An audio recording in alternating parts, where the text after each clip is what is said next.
Hey everyone, if you love true crime, mysteries, and the darker side of human nature, you're gonna love my new YouTube channel called Saturn Soul.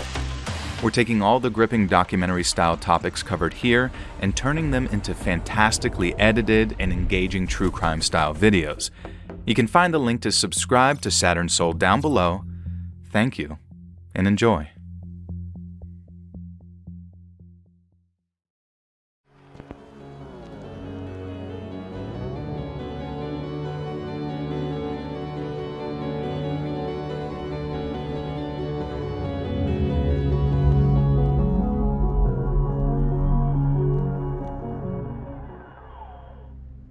His name was Sean, and I met him on Tinder.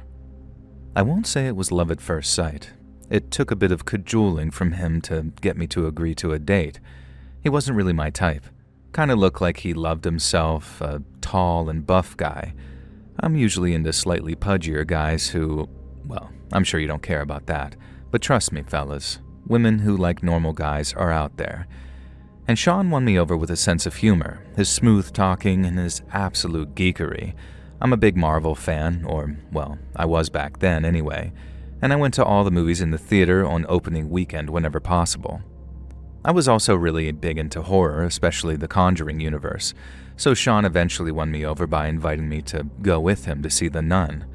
Hey, the movies are a pretty easy place for a first date. If it's going badly, you can just sort of shift away in your seat and ignore the other person for the duration of the film. He picked me up at a nearby Starbucks. Don't give random Tinder dates your address, people. And we drove to the theater. And honestly, he was great. Really charming, fun, and generally a good time. He knew his movies too. A nerd in a sort of cute way, which is basically just to say that he's a nerd. Now the one problem was, he was fairly pessimistic about the prospects for The Nun. I'll give him this. He ended up being right. Man, that movie sucked. And let's not even mention the sequel, but this isn't about that. Sean was certain that the first movie was going to suck, even though we were going on opening night, and he was promising me that he had something in mind that would make the experience way more memorable, quote-unquote. Well, here we go, I was thinking. He's going to make sure that we get seats in the back row, and I'm going to be in for an evening of dodging make-out attempts and groping hands. Still, I wasn't too dissuaded by the former, at least. If only that's what Sean had planned, though. We grabbed our tickets and some popcorn and even a hot dog. Sean was against the idea of buying a drink, though. According to him, needing to leave the theater to use the bathroom ruined any movie. I mean, I guess I could buy that. I did miss a key scene in The Dark Knight thanks to a bathroom break, but it is a bit psychotic with salty popcorn. And sure enough, when he led us into the theater, he headed straight for the back row. We'd arrived very early for the showing, and it was one of those small-town theaters where you just kind of chose whatever seats were available. He led us down the aisle of the back row until we were basically in the middle looking down at the screen. It was a prime spot, in fairness, and I was fine with the seating arrangement. We sat there making small talk, laughing at the ads, and then watching the trailers quietly like good moviegoers should. Then the lights dimmed, Sean finished his hot dog, and he positioned the popcorn between us, and our hands brushed a couple of times as we shared the salted goodness. And I even felt a bit of a spark there. The movie started off not too bad. I was kind of enjoying it, honestly. Thaisa Farmiga can win me over very easily. But Sean, however, was not enjoying it. He kept nudging me, making whispered comments about how crappy it was and how it could use some extra scares. I mostly just ignored him because, honestly, I was enjoying it and I wasn't going to pretend otherwise. And then he told me to look down. At the same time, I felt something prodding into my side. Sean was sitting on my left, and other than an elderly couple at the end of the row on the right, we had the whole line to ourselves. I looked down.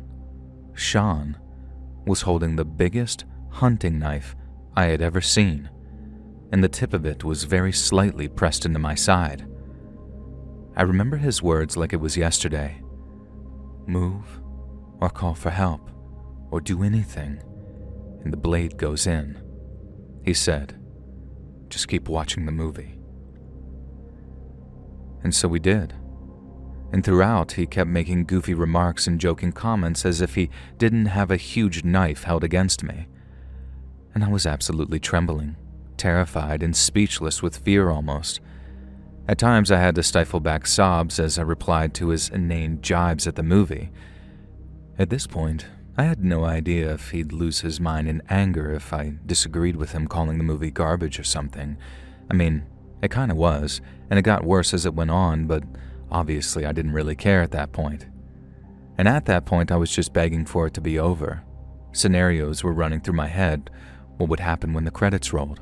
Would he expect us to just walk out like nothing had happened? Would I be getting a blade to the gut? I understood now why he'd forbidden us from getting a soda.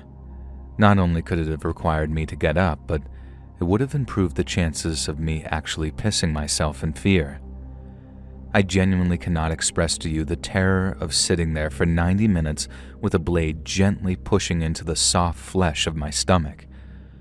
I wanted to do something. I knew if I called out for help, he'd be able to gut me before I could receive so much as a look of concern from fellow moviegoers. And then, thank God, the movie was over. We sat there for a moment, and the credits were rolling, and the knife was still pressing into me. The theater lights went up, and that's when I saw it. It was a literal prop knife. Now, before you think I'm some idiot, it was a professional-level movie prop, I'll be honest. He must have paid top dollar for it, and I could only tell because in the light I could see the official Rob Zombie's Halloween movie branding on the handle. I guess it explained how he held it steady enough that it felt like it could penetrate me at any moment, but never did. And Sean was grinning at me like he'd just given me the world's best treat. "There, didn't I make a terrible movie a hell of a lot scarier?" he said.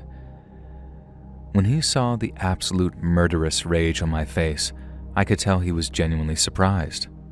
This idiot, this moron idiot jackass, had genuinely believed that just because I was a horror fan, I'd be delighted and grateful at him causing me one of the worst hours of my entire life. I can't remember exactly what I said, but I know it was far too obscene to share on this channel, and I also know it resulted in me throwing the rest of the popcorn straight in his smug, idiot face. And most of it was still untouched due to me fearing for my life. I stormed straight out of that movie theater, told the manager, who was a friend of mine, and obviously was advised to call the cops.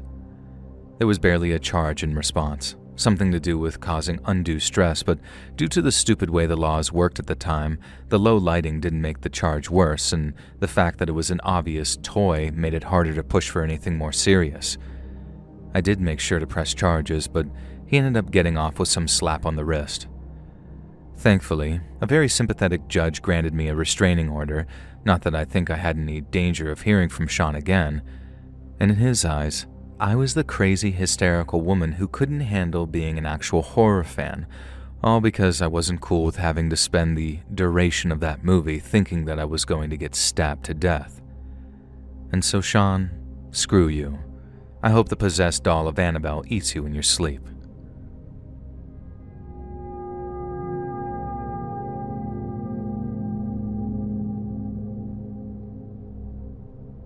So it was a busy show, and the movie was The Silence of the Lambs. I didn't know much about it, and I hadn't read the book. All I knew was that my buddy had told me that it was gnarly and that we had to go. And then, when the time came, he canceled on me an hour before the movie started, and I just decided to go by myself. There wasn't an empty seat in the house, though. The commercials had started as I made my way down the aisle and squeezed along the road to my seat. A few mutters and mumbles from the moviegoers I squished past, and then I finally just jumped into my seat. Now, the guy next to me was wearing a very thick old coat and what I actually recognized to be a Tribbley, even though it was spring and the theater was fairly stuffy. I apologized for bumping into him, and I thought that I heard some sort of grunt or belch or whatever gross. And so I just sat there, and my God, the guy's body odor was not pleasant. I took a deep inhale of my popcorn and hoped that that would help, and by the time the movie started, it had got easier to just ignore the guy. Now, Silence of the Lambs starts off as a very tense movie and only gets more tense from there. Occasionally, I felt my theater neighbor's shoulder brush against mine and kind of nudge him back over to the left. I couldn't hear any snoring, but I was sure that I could feel the occasional vibration of a snore at least. And in the end, as the movie got more and more terrifying and gripping, the act of nudging the guy off my shoulder became kind of instinct. I ate my popcorn and nachos, finished my soda, and I somehow made it through the whole movie without needing to get up and use the bathroom, which was great because imagine how many people I'd have made angry in the crowded theater. And that's why when the movie ended and I was stuck there in the middle of the center aisle, surrounded on all sides by crowds, I decided to just wait it out. I watched all the credits until the lights started to go up and it looked like I had a clear path to the right from which I could actually exit. That's when I noticed something. The guy next to me was still there. I didn't want to just leave him there asleep, and it would kind of suck if he missed the entire movie too, so I gave him on the tap of the shoulder saying, "Hey buddy, you okay?" Now I'm sure you Let's Read listeners have worked out the twist here. As I gently nudged his shoulder, the man, or should I say his body, slumped over to the left and his hat fell off. In the rising lights of the theater, I could see it now. This dude was dead. D-E-A-D. Absolutely stone cold dead. I don't mean he dropped dead in the last 10 minutes either. I mean, I'd clearly been sitting next to a corpse for the entire showing of that movie. So how did he make a sound? Why was I sure that I could hear and feel him? Now, cops kind of explained this to me later, and when I first nudged him, I'd likely just caused some gas to escape his body. And during the point of decomposition he was at, the body starts to bloat with gas, which could have caused the vibration and the occasional feeling of him moving. I never did get to find out exactly what happened to the guy. They were able to tell me enough that the cause of death wasn't suspicious, so I just kind of replied with natural causes. And the cop looks a bit weird and says that he can't really say any more. And for a while, that kind of bothered me. How can you die in a non-suspicious manner but not of natural causes? And that kind of stuck with me. This old guy had gone to that theater alone, likely taken some kind of overdose, and allowed himself to just sort of drift off peacefully in his sleep. What he took, I don't know, because fatal overdoses are usually messy, painful, and ugly. But clearly he got hold of something that let him die peacefully during the previous showing of the Silence of the Lambs. It always bothered me how he wasn't discovered by a theater employee in between the showings. He'd possibly been sitting there for 3 showings of that damn movie and nobody noticed but me. I mean, it wasn't the cleanest theater, but good God, did they not even check the screens between showings? And the final thing that bothers me is, why did he choose The Silence of the Lambs as the final thing he ever saw? It's not exactly a nice movie to just sort of slip away to. Maybe it was the only movie showing that was relatively empty when he got there, which would have been that afternoon, I guess. Maybe there was something in the film he related to, or maybe he was simply haunted by his own lambs that he needed to silence.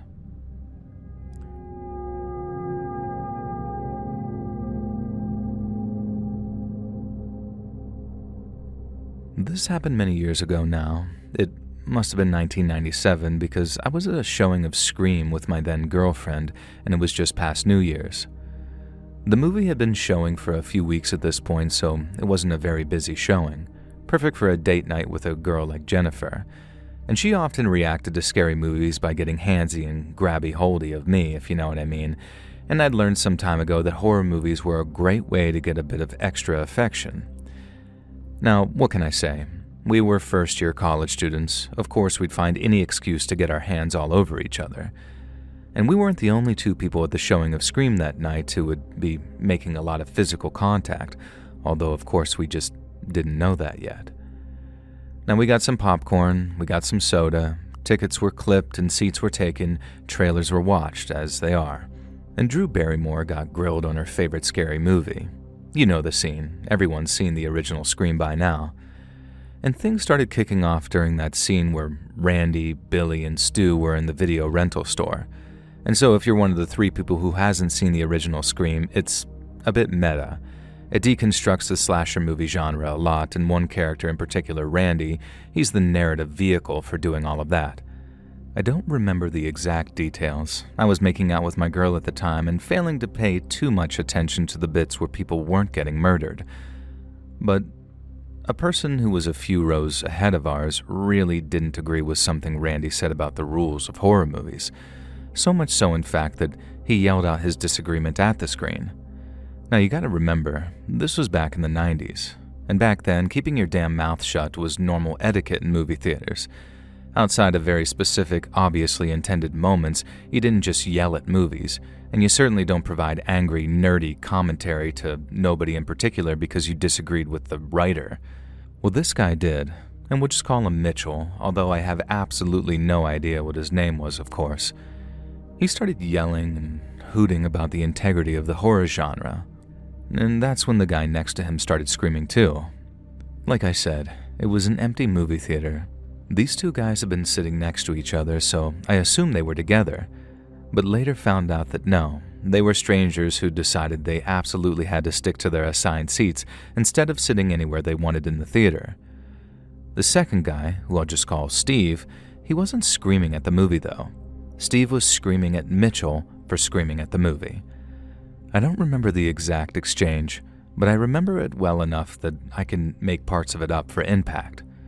Stuff like, "Dude, it's just a movie. Sit the F down and shut the F up," Steve yelled. Now, I should note at this point, Mitchell was still sitting down. He was just kind of flailing his fists around and being very animated. "Are you listening to this?" Mitchell yelled back at Steve, gesturing to the screen and then to Steve and then to the mostly empty movie theater. Jennifer had grabbed my arm and was kind of cowering down in her seat, hoping that we wouldn't get noticed by these weirdos. "I'm trying to listen to the movie," Steve said, and this seemed to calm Mitchell down for a few minutes. Then something else and scream set him off. God knows what it was, but I'd stopped paying attention. This time, though, Mitchell really did stand up and started yelling at the screen like the characters could fully hear him and react to him. He was actually genuinely offended at some opinion that one of the characters had about horror movies. Now, don't get me wrong, he wasn't delusional. He knew that there was a writer speaking through the characters, and he knew Wes Craven had directed the movie, so a lot of his ire was directed at poor old Wes. Now, rest in peace to the big man, one of the best horror directors of our time, by the way.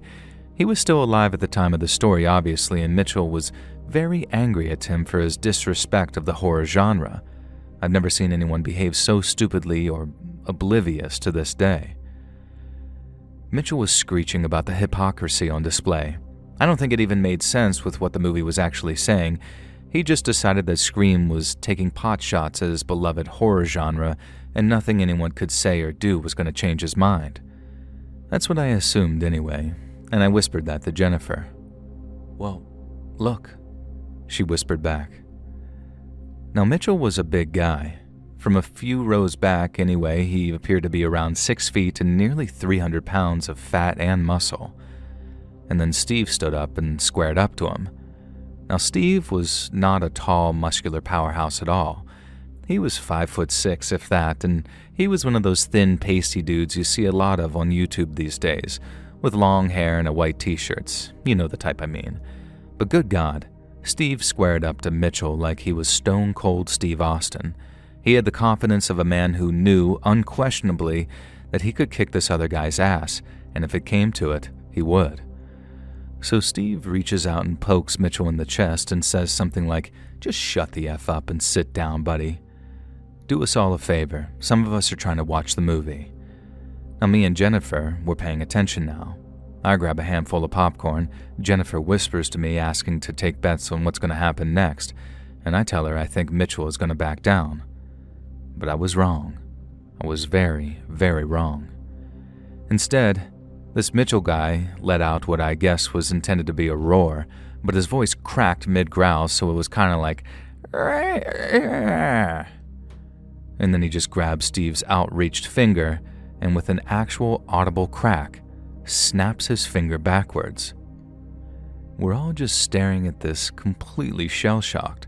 Steve takes a few steps back into the aisle, and he's staring at his finger bent backwards and then back up at Mitchell. Even in the dark of the theater, I see a look pass over Steve's face that even to this day makes my stomach sink. It was the look of a man who realized that he just made a very big mistake. You see, that confident, I got this guy I'd imagined Steve has in that moment, he obviously didn't exist. I guess he thought Mitchell would have fallen for it and backed down, but not so much. Remember how I'd also assumed Mitchell was an unfit kind of slob? Who knows if I was right about that, but this guy had heft, and he threw himself at Steve, just full-on charged into him in the aisle like a goddamn bull. Slammed Steve straight into the floor so hard that we actually heard another crack. And then Mitchell was pounding, punching, pummeling him. His fat fists were flying, blood was literally coming from Steve's mouth as Mitchell was just wailing on him, continuing to shriek and yell about the movie, about horror, about disrespect, all sorts of incoherent crap that made him sound like the obvious violent nutjob that he clearly was. Of course, being a hot-blooded 18-year-old male, I wasn't just going to sit there and watch this guy get destroyed just for telling Mitchell to shut up. And despite Jennifer begging me not to get involved, I started to make my way down the aisle in the semi-darkness. Now again, I was taking my time a little, hoping another savior might show up in the meantime, and thankfully she did. Out of nowhere, vaulting over chairs like some Olympian, this woman came sprinting out of left field, shocking all of us. Except Mitchell, of course, who was too busy beating on Steve to notice her. The woman, I'm just going to call her Venus, took advantage of Mitchell's obliviousness. A few feet away, I saw her stop. Then she took a running kick, knocking Mitchell clear off of Steve and sending him rolling down the aisle a few feet. Barely even pausing to leap over Steve, Venus then whipped something from her belt. I heard the sound of a spray can, and Mitchell's screams changed dramatically. Turns out our savior was an off-duty homicide detective at the theater with her husband to enjoy a romantic date night together. Mitchell got a face full of mace, a boot's worth of broken ribs, and a handcuffing in the form of plastic ties that Venus kept on her person while off-duty just in case situations like this arose. She later joked that she never expected to actually have to perform an off-duty arrest. Steve was fine, except for a few broken teeth, and as for what happened after to Mitchell, Steve, and this Venus character, I can only guess. We missed the end of the movie, obviously, and we were all offered refunds and comp tickets for any showing or movie of our choice. Someone tells me they didn't extend this offer to Mitchell, though. Now, I scored points with Jennifer for at least intending to be a hero, but I'll leave that up to you to decide how that manifested. Now, this was all 30 years ago now, but I still think on it from time to time. I hope Steve, Venus, and her husband are all doing well, if they're actually still around. Jennifer and I ultimately didn't stay together, but we are still Facebook friends, and she seems to be doing good. To this day, though, I've still never watched the second half of Scream. I decided to leave the rest of the movie up to my imagination because sometimes fiction can never compete with the insanity that is reality.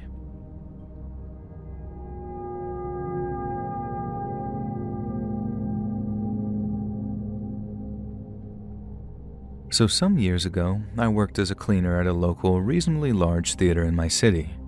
Things weren't as bad back then as they are now, but holy gosh darn, even back before the old Rona, theatergoers were just filthy animals.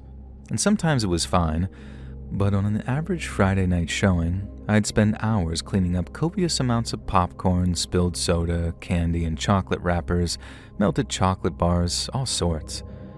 And sometimes it would be things that we didn't even sell. I once found a seat stuck together by a full, untouched bologna sandwich, and I swear I'd watch the theatergoers head into the movie, and there would be more food to clean up than they took with them in the first place. And that was the good times.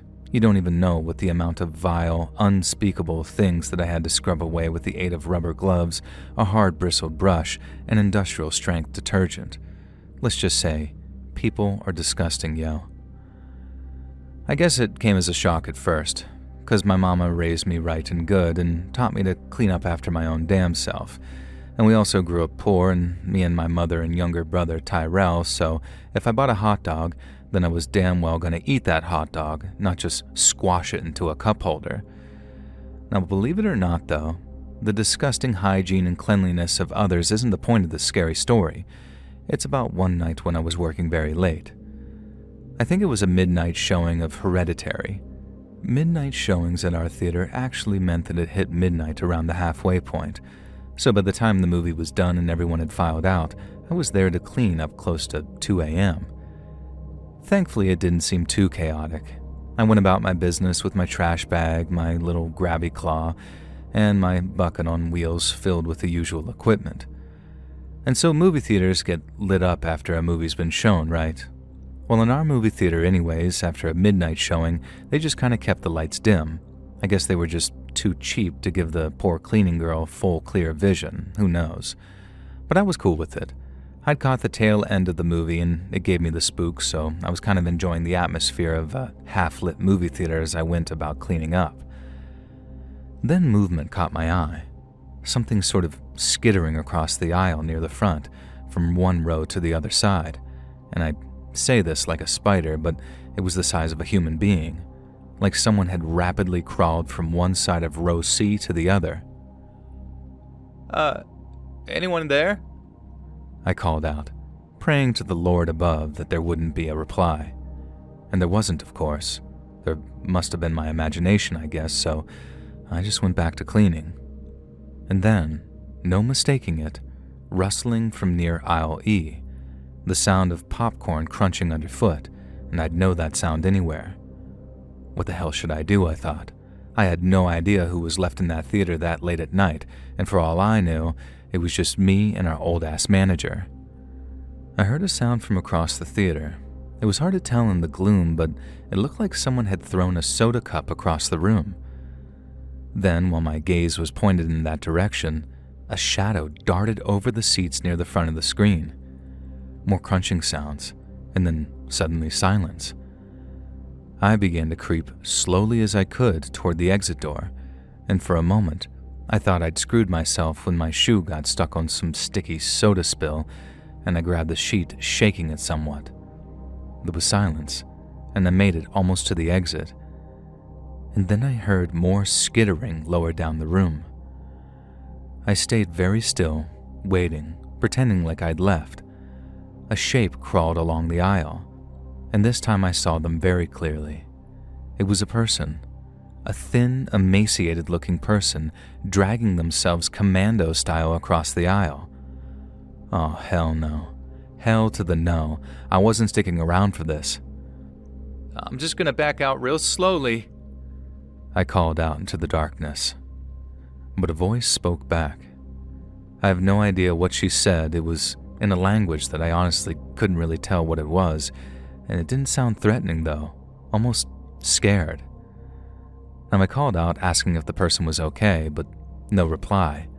But I could hear them moving around and it sounded like they were getting closer, and I didn't like that. My plan was to leave and call the cops, but then that figure, the person, fully leaped over the seats, hurtling forward over the next aisle too, leaping straight for me. They were yelling something I couldn't understand, but they didn't sound scared anymore. I kind of froze, not sure which direction to go. Right would lead me to the aisle and let me leave the theater, but in the half-darkness, this figure charging at me, leaping over chairs, I was not thinking straight. When she was just an aisle away, I saw that she was some Caucasian girl, looked like a teenager. She had short, filthy blonde hair, her face was dirty, and she had ketchup and mustard smeared around her mouth. This young white lady had been crawling around eating the vile leftovers off the theater floor. It's funny how your mind acts in a pinch, because my immediate thought was pity for this hungry, emaciated teenager. And like I said, I grew up poor and I sympathized. But my moment of empathy caused me to freeze, and she leaped over the final aisle and was on top of me. I don't think she wanted to hurt me. I think she just hadn't understood me and wanted to make sure that she could escape without me somehow restraining her. But still, she threw me back against the seat hard, and I heard my spine even crack in a way that made me wince. Now don't worry, I'm fine. It was just kind of like cracking a knuckle as it turns out. And then this chick was sort of shaking me, spit flying onto my face. She's kind of yelling, sort of begging in whatever language she was talking in, and so I did the only thing I could think to do. I grabbed her head with both my hands and turned her face toward a whole pile of popcorn on the floor and just yelled, "Eat it," hoping that she'd get the point that I was just going to let her. And she did. She jumped off of me, went toward that popcorn, and just began pouring it into her own face. Now, this psycho had scared me, but I didn't have it in my heart to get some teenage runaway busted by the cops. And maybe this was a dumb idea, but you hear about young girls running away like this for a good reason, and then end up being sent back to places that ruin them forever. So I let her eat for a minute, and then just kind of poked her gently with my trash grabber claw. "Hey, you gotta go," I told her, gesturing at the exit door at the back which led outside.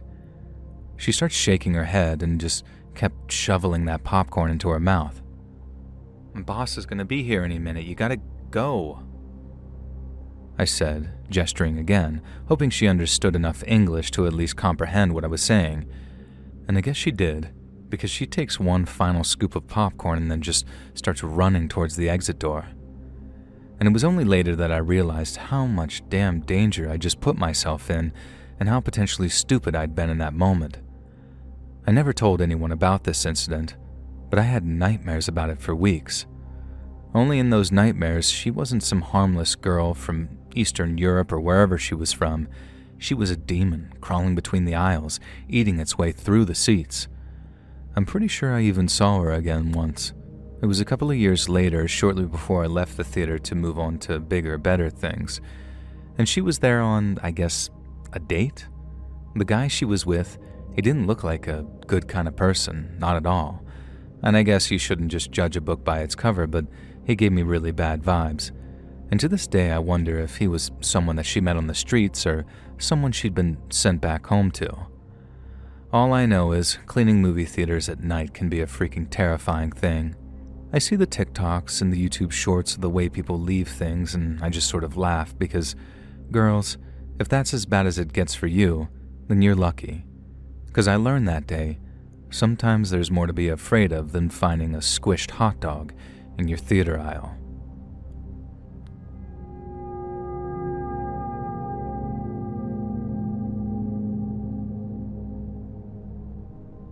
When I was in college in the mid-2000s, I joined the AV Club. One of the many AV Club activities involved having an every other week movie night, where a chosen curator would show 2 movies on the projector in our auditorium and give a little speech about their choices afterwards.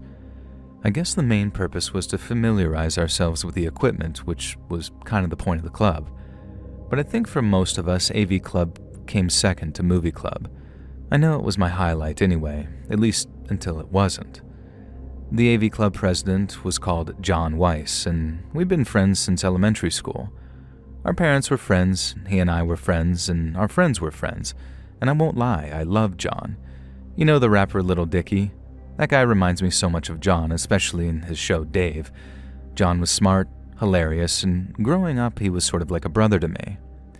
And yeah, you can kind of see where this is going, can't you? To me, he was like my brother from another mother. To him, he was relegated to a certain zone, for friends, and I had absolutely no idea. Just no clue whatsoever that he had feelings for me. I know people don't often believe when we say this, and maybe in a lot of cases it's true, but here I genuinely did not. In fact, not to rub salt in the wound, but I was pretty sure that he was gay. I mean, the first movie that he showed at AV Club was Listomania, for Christ's sake. In a double feature with Schindler's List to give you an idea of his sense of humor. In fact, I was so sure that he was gay that I had a running joke with my close friend Tommy that John had a crush on him. It was one of those jokes where you say it because you have a crush on that person. And it turns out that Tommy reciprocated and we got together, and despite him being a jock and me being an AV Club geek, we soon became blah blah college hottest freshman couple.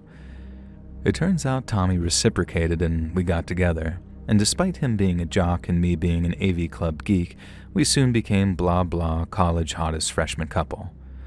Now anyway, AV Movie Club went well for like a year or more. Things with John and the rest of the gang went well as well, and things with Tommy went great. I've been kind of a wallflower in high school, a theater kid but a behind-the-scenes type, a bit of a plain Jane who wasn't into things like makeup or fashion, etc. In college, I guess I kind of blossomed, and hell was I going to make the most of it with my jock boyfriend who looked like a superhero but was as nerdy as me. And what I mean is, we made love a lot. No, I'm sorry, TMI, but this is relevant, I promise. AV Movie Club was always on a Friday. In this case, it was April Friday the 13th. Unlucky for some, huh? And it was John's turn to host again. He set up the projector and took the stage. He told us that in the spirit of Friday the 13th, we were going to be watching Friday the 13th Part 5, which according to him was the best one. But first, we were going to watch an indie horror movie that he'd been very lucky to acquire. I forget exactly what he implied, but it was enough to have all of us excited. And without further ado, John returned to the projector at the back, dimmed the lights, and rolled the movie. It began with shaky handycam footage of someone walking through the undergrowth. You could hear loud, eerie breathing. And then an 80s-looking title card briefly appeared. It said, Heart Eater. I could feel a strange ringing in my ears. Something about what was happening on screen was making me deeply uncomfortable. The dorm building was familiar. Very familiar. It was Tommy's dorm. But wait, of course it was familiar. This was an indie horror film filmed on campus. We'd recognize everything we saw, obviously. The creeper with the camera crunched his way around the back of the building. There was a light snowfall on the ground, so I could tell that this had been filmed back in February. This was very indie. No boom mic, no sound crew, just the built-in mic on what I was sure was the AV Club camcorder. And I felt a sinking feeling as that camera creep began to approach a certain ground floor window. Somehow I'd known this was coming, though. I even knew exactly when this had been filmed and what was soon to happen. What I didn't know was just how much had been captured on camera. Still breathing heavily, camera creep snuck up to Tommy's window. Back then, we were young, dumb, and horny, and sometimes when the mood took us, we'd be all over each other without being 100% careful about our privacy. The window in Tommy's room looked out into the woods anyhow, and nobody ever went back there. Now what I'm saying is, the day this Heart Eater movie had been filmed, Tommy and I had begun to get carried away, getting hot and heavy without making sure that the curtains were closed. I won't describe the 10-minute scene that we were forced to sit through. I am grateful that the filmmaker masked our identities by using some kind of film distortion technique to make our faces look inhuman, like it was part of the narrative. It painted a clear picture that the fornicating couple were in some way the villains here, despite the presence of the camera creep breathing heavily and struggling to hold the camera steady as he focused on us. Unfortunately, the filmmaker did not show the same approach to anonymity towards our bodies as he did our faces. Everything was on display. Next to me, I could feel Tommy tensing, getting ready to leap up and throw hands. I pressed his thigh, and I shook my head. See, here was the problem. Nobody else knew it was us. By this point, obviously I'd started to suspect that the filmmaker, camera creep, was actually John. But he'd blurred our faces, he'd stylized the shots so you couldn't identify Tommy's room, or even if you could, nobody at AV Club would have been in his dorm room anyway as far as I knew. I doubted any of them even knew which dorm building he stayed in. So, if we said anything at all, we'd basically be revealing to everyone that this adult film on display was us. I knew how the scene ended because I remembered that day. Tommy had been convinced that he heard someone outside the window and had dived butt naked to challenge that intruder. And now I got to see it from camera creep's perspective. He'd been filming through the corner of the window, clearly pretty well hidden, and as soon as he sensed Tommy reacting, he began to run into the forest. Then, and to give him credit, he did make this scene pretty tense and eerie. He filmed from behind a tree as Tommy, digitally altered to look like some kind of inhuman glitch being, pulled shut the curtains. I could feel Tommy shaking with rage beside me. But what could we do? I didn't want these people to know it was my naked body they'd been watching in this art house indie horror, nor did Tommy, thankfully. Instead, we just sat there through the final scene. In it, Camera Creep filmed himself in the mirror. It was John, of course, I could tell, but he wore one of those blank, faceless masks. There was no dialogue in the movie. Instead, he put the camera down and, in lipstick, wrote on the mirror that his heart had been eaten. Then he removed his shirt to show an admittedly impressive fake wound where his heart should have been. He reached up and touched the wound, then the mask, and began to remove it.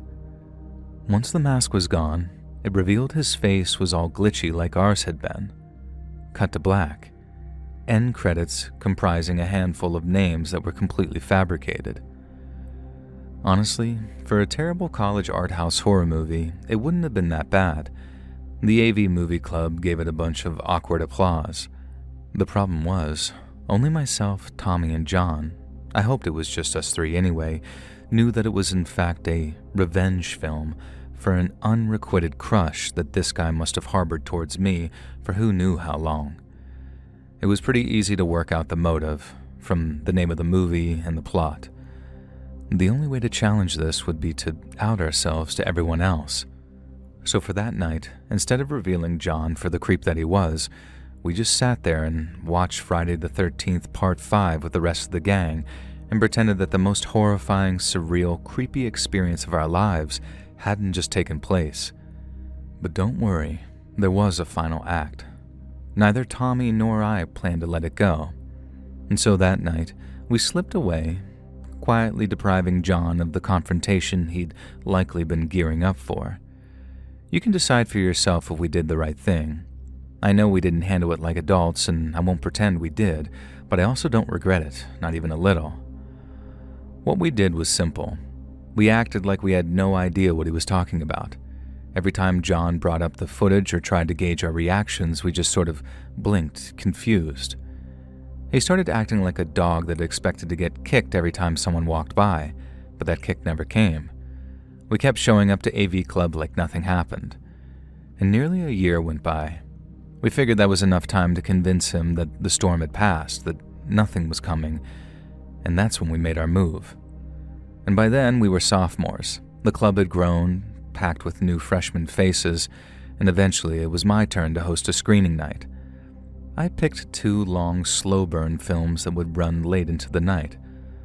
Long enough that when John walked home to his off-campus apartment, he didn't live in the dorms anymore. It would be well past midnight. Tommy and I lived in the opposite directions, so we had built-in alibis, and even if John had suspected something, what was he going to say? That he was being targeted because of something he'd filmed illegally over a year ago? What we did wasn't direct.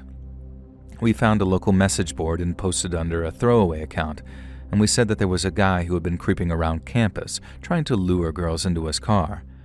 We described John in vague but recognizable detail. We gave a location, a time, and we said that we were planning to confront him and needed backup. We said to wear masks so nobody could identify each other, and we said that we'd be there too. Well, we weren't. We stayed far away. There was a chance no one would show up. There was a chance someone would go too far, and yes, sometimes I still think about that, about how we dangled something like bait, but we didn't lie. John was a predator. We just gave the facts and let other people's anger do the rest.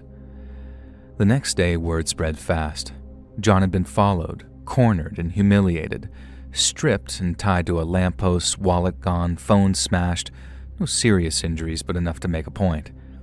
Campus police ruled it a mugging. John didn't offer much detail, probably because he had no way of knowing who was behind it. Or maybe he did and just couldn't bring himself to say it out loud. And we never talked about it again. What John did to us was despicable, but the way we handled it, maybe that was too. Maybe we became something else in the process. Villains in a story nobody else ever heard. And do I regret it? Not entirely. There's still a part of me that thinks justice was done, even if it came wearing a different face.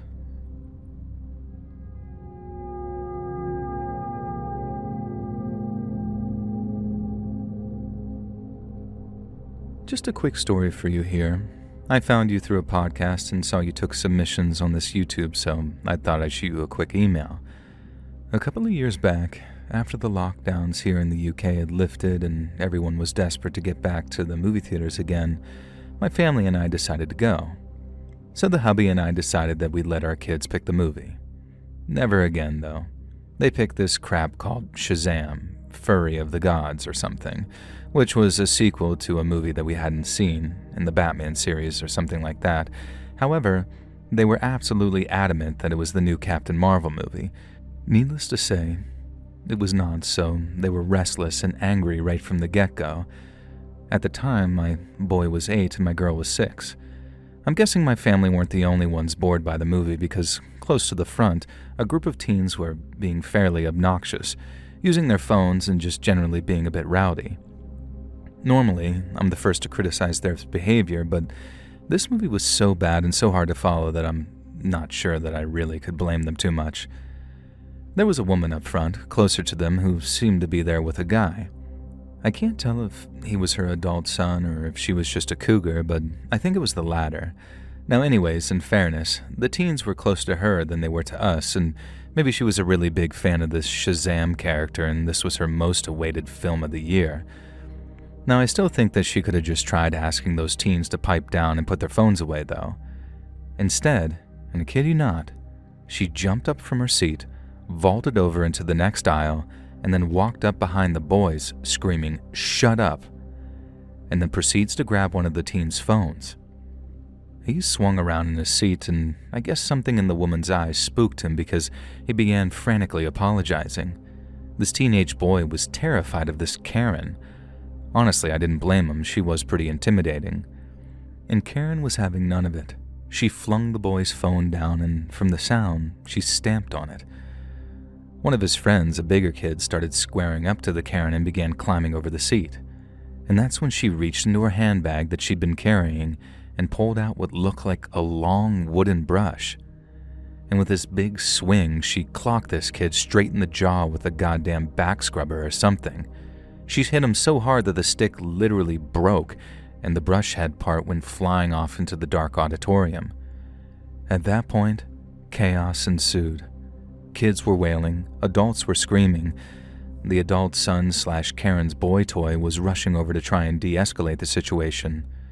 And I just simply grabbed my family, ushered them into the foyer, and told the cinema employees that a woman was going mad in there and had just assaulted a kid with a weapon. There was no way that I was sticking around to witness what played out. We fled from the movie theater and drove home. And I saw in the local paper the next day that an altercation had occurred in that cinema, and I was never able to find any more about it. I'm guessing she was rich and paid the kid off or something like that to keep it out of the court, or I don't know. But it was an absolutely terrifying thing to witness. Horrible, yes, but on the plus side, at least we didn't have to sit through the rest of that movie.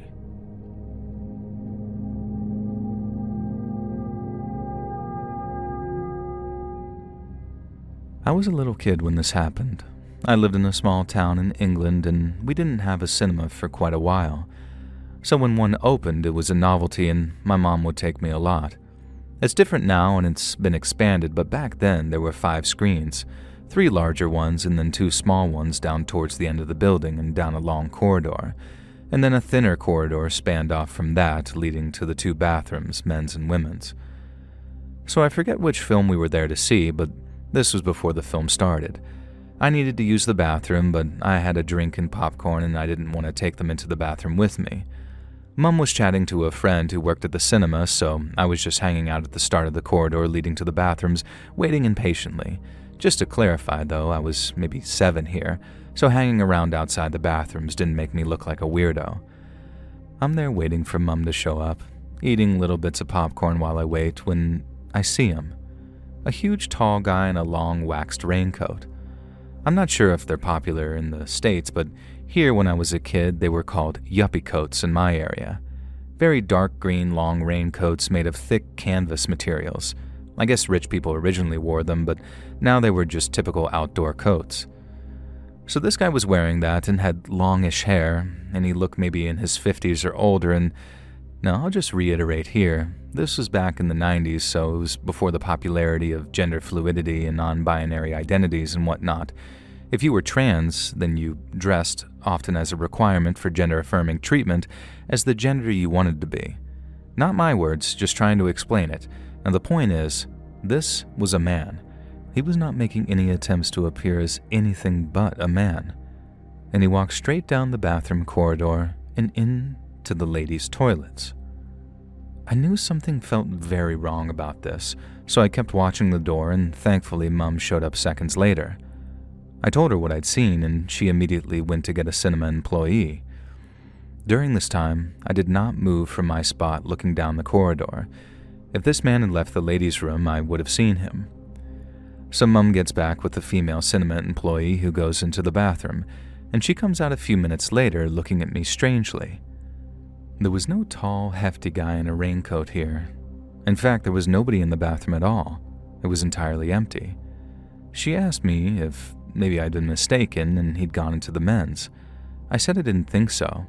She knocked on the men's and then called in, and when there was no answer, opened the door, and the men's bathroom was empty too. She asked me if there was any chance that the man had left the bathroom in the meantime, and I assured her that it was totally, utterly impossible, and I meant it. I don't know for sure what happened that day. What I do know is that I 100% definitely saw a large man go into the ladies' bathroom, and then the bathroom was empty the next time someone went into it. I am certain that he didn't leave through the door, or realize that he'd gone into the wrong bathroom and switched to the men's. I was watching intently because the whole thing obviously creeped me out. What I do know, though, is that a couple of years later, the part of the ceiling of the cinema collapsed while people were in one of the screens watching a movie. Thankfully, nobody was hurt, but it turned out there was a huge amount of space at the top of the building that spanned most of the area, and that it hadn't been constructed very well apparently since it eventually collapsed. I know I saw a large creepy-looking guy go into that bathroom, and I know he then disappeared. My theory is that he somehow knew how to get into the crawl space through a ceiling vent and then went off and did something. What and why, I don't know. It's either that or my local cinema, which is still there to this day, albeit very much refurbished and higher quality, with a fixed ceiling, is haunted by the ghost of a large man who hangs around the bathrooms. And honestly, I don't know which theory I prefer. Hey friends, thanks for listening. Click that notification bell to be alerted of all future narrations. I release new videos every Monday and Thursday at 9 p.m. Eastern Time, and there are super fun live streams on Sundays and Wednesday nights. If you got a story, be sure to submit them over to my email at letsreadsubmissions@gmail.com, and you might even hear your story featured on the next video. And if you want to support me even more, grab early access to all future narrations and bonus content over on Patreon, or click that big join button to hear about the extra perks for members of the channel. And check out the Let's Read podcast, where you can hear all of these stories and big compilations located anywhere you listen to podcasts. All links in the description below. Thanks so much, friends. And remember, my voice is gonna give you pink ear.